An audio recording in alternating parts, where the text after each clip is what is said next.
अस्सलाम वालेकुम my dear friend, कैसे हैं आप सब लोग। मैं उम्मीद करता हूं कि आप खैर खैरियत से होंगे। तो लास्ट वीडियो में हमने क्वेश्चन नंबर 12 तक किए थे। आज हम क्वेश्चन नंबर 13 से स्टार्ट करेंगे। तो क्वेश्चन नंबर 13 है, all bought a pen for 30 and sold for 40, profit will B.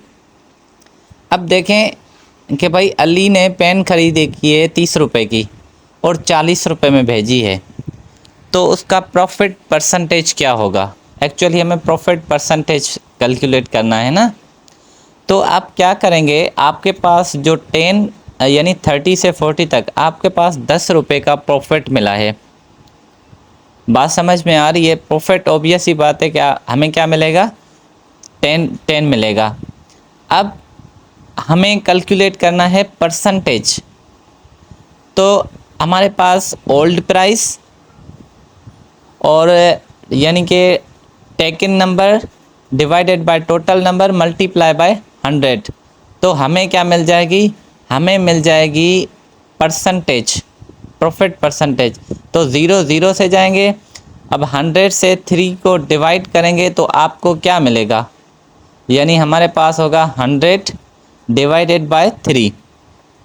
जब मैं यानी कि 3 को 100 से डिवाइड करता हूँ, लास्ट वीडियो में हमने देखा था, तो हमारे पास आंसर आता है 33.33%। ठीक है ना, 33.33%। तो ऑप्शन नंबर ए करेक्ट हो जाएगा इसका। यानी परसेंटेज कैलकुलेट करने का एक और भी फार्मूला होता है, old minus nu divided by old multiply by 100। मैंने वो ही किया है, जस्ट मैंने शॉर्ट ट्रिक के हिसाब से किया है। तो अभी क्वेश्चन नंबर 14 देखें। क्वेश्चन नंबर 14 है, point out the different from, ये इसकी मिस्टेक है। यहाँ पे होता है आउट होता है या ऑड होता है, तो यहाँ पे होता है point out the different from odd for the following, या डिफरेंट फ्रॉम द फॉलोइंग, यानी इनमें से कौन सा नंबर जो इस कैटेगरी से बिलोंग नहीं करता है। इसका मतलब ये है। तो एंगल है, रेक्टेंगल है, स्क्वायर है, हेक्सागोन है। अब rectangle, square, hexagon, these all are the type of polygon. Polygon मतलब जिनके पास डिफरेंस एंगल होती हैं, जैसे यानी कि रेक्टेंगल के पास 4 होती हैं तो डिफरेंट होती हैं, स्क्वायर के पास 4 होती हैं, हेक्सागोन के पास 6 होती हैं। तो these all are the type of polygon. ये सारे जो भी है ना, ये टाइप्स ऑफ पॉलीगोन है। आपके पास रेक्टेंगल हो गया, स्क्वायर हो गया, हेक्सागोन हो गया, ट्रेपेजम हो गया, पेलोग्राम हो गया, ये जो सारे हैं ना, ये पॉलीगॉन के टाइप्स हैं। यानी एंगल जो है ये अलग है, क्योंकि इसकी मैयर जो है ना वो अलग होती है, वो रेडियन और पाई के हिसाब से होती है, और उनके हिसाब से नहीं होती है। तो एंगल हमारा ऑप्शन करेक्ट हो जाएगा, जो सबसे डिफरेंट है। अब क्वेश्चन नंबर आगे देखें, which word does not belong to the list. अब इनमें से कौन सा नंबर है जो इनसे बिलोंग नहीं करता। अब टाइगर, वॉल्फ और लेपर्ड जो है ना, ये करते हैं यू नो का सेम कैटेगरी से बिलोंग करते हैं।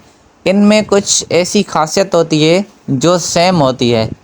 मैंने कहीं पे पढ़ा था, क्योंकि जो टाइगर और वॉल्फ और लेपर्ड थे ना, तो इनकी जो खासियतें थी, कुछ ऐसी चीज़ थी इनमें, वो मैच हो रही थी। तो ये जो बायो के स्टूडेंट्स होंगे ज़्यादातर उनको ही पता होगा, जो लैंप है ना वो इनमें से डिफरेंट है। तो सी ऑप्शन इसका करेक्ट हो जाएगा। अब क्वेश्चन नंबर 19 क्या है। क्वेश्चन नंबर 19 है, which number is out of list. अब 7 हो जाएगा, ऑब्वियस ही बात है। जो 8 है वो भी 2 का मल्टीपल है, जो 4 है वो भी है, और जो 12 है वो भी 2 से डिवाइड होता है। तो 7 ऐसा नंबर है जो 2 का मल्टीपल नहीं है, मतलब 2 से डिवाइड नहीं होता है, तो वो इनसे डिफरेंट है। तो आगे क्वेश्चन नंबर 20 है। क्वेश्चन नंबर 20 क्या है, bird is to catch as prisoner is to. अब भाई प्रिजनर किस में होता है, सेल में होता है। जैसे बर्ड का वो अपना होता है, नेस्ट होता है, तो यानी प्रिजनर का अपना सेल होता है, यानी जो हमारा जेल होता है उसे हम सेल कहते हैं। Which word does not belong to the list. अब यहाँ पे देखें कौन सा नंबर ऐसा है, यानी वर्ड है जो कैटेगरी से बिलोंग नहीं करता। अब आपके पास हैंडफुल एक ऐसा है जो किसी इसमें से कैटेगरी में से बिलोंग नहीं करता, यानी हैंडफुल होता ही नहीं है। ब्यूटीफुल होता है, केयरफुल होता है, डेंटिफुल होता है, चेयरफुल होता है। हैंडफुल ऐसा एक वर्ड है जो मतलब हैंडफुल बनता ही नहीं है, उसका फुल होता ही नहीं है, यानी ये ऐसे ही होता है, बस इन्होंने ऐसे ही दे दिया था। अब क्वेश्चन नंबर 20 देखें, फ्री इज टू इम्प्रिजन। अब फ्री इज टू इम्प्रिजन मतलब क्या, ये दोनों अपोजिट वर्ड है। फ्री किसी को रिहा करो, इम्प्रिजन मतलब उसको जेल में डालो, तो ये अपोजिट वर्ड है। तो हमें क्या करना होगा, अब मैं यहाँ पे यानी कि लिख लिया है मैंने कि अपोजिट है। अब फॉरगिव यानी माफ़ करना, तो उसका अपोजिट होता है कंडेम्ड, किसी की चीज़ पे कंडेम्ड करना। फॉरगिव मतलब माफ़ करना, कंडेम्ड मतलब यानी कि उसको माफ़ नहीं करना, ऐसे समझे आप। Which word is out of the list. अब यहाँ पे फुट, फेड है, हेट है, फार है, किट है। ये जो सारे हैं ना, ये सारे नाउन हैं। फेड, हेट, किट, ये तीनों नाउन हैं।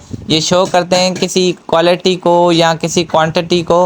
अब फार एक ऐसा वर्ड है जो है एडजेक्टिव, ठीक है ना, तो वो नाउन